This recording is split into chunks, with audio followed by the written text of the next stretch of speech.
مست فنا ہے چپد کرکس میں جان بخشت ناو منظور بخاک سے زیشس مقام وصالت چیا الہی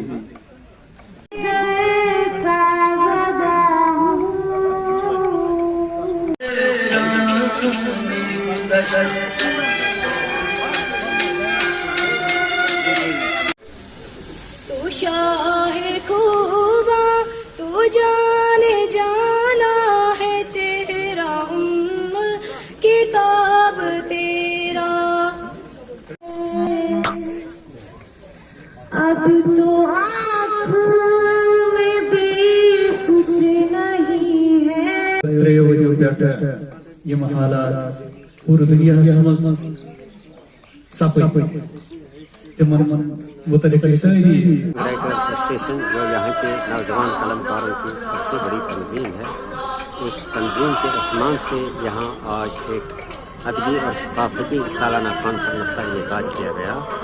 جس میں موسیقی کے علاوہ محفل افسانہ اور محفل مقالات بھی پیش ہوا اور اس پر تبصرے بھی ہوئے، اور اس کے بعد ایک محفل مشاعرہ بھی منعقد کیا گیا تاکہ جو نوجوان شعراء ہیں، نوجوان لکھنے والے ہیں، ان کو آگے بڑھنے کا موقع ملے۔ ہماری جو تنظیم ہے اس کی یہی کوشش رہتی ہے کہ جو ہماری نئی پود ہے، جو ہماری نئی نسل ہے، وہ اپنے اس ثقافت، اپنے تمدن اور اپنے اس جو ہمارا ورثہ ہے، تہذیبی ورثہ،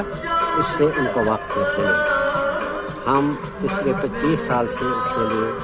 کام کر رہے ہیں اور انشاءاللہ آگے بھی یہ کام ہمارا جاری ہے۔ محفل جو ہے، میں اور رنجور صاحب ابتدائی ممبر تھے کسی اور آرگنائزیشن کے جو گرین کلچرل فورم کری کے نام سے، وہیں ہمارا رابطہ ہو گیا، اور اس کے بعد جب یہاں استحصالی قوتیں پیدا ہو گئی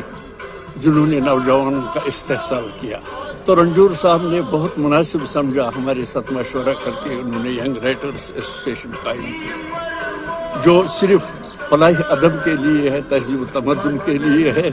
اور نوجوانوں کی حوصلہ افزائی کے لیے ہے۔ کیونکہ آپ دیکھ رہے ہیں، شاید آپ نے ابھی سوال کیا ہوگا اس بارے میں، کچھ رنجور صاحب سے پوچھا ہوگا، لیکن میں یہ بتاؤں گا، میں کھلے عام اس بات کا اعلان کرتا ہوں کہ جو نوجوان قوم ہے اسے آگے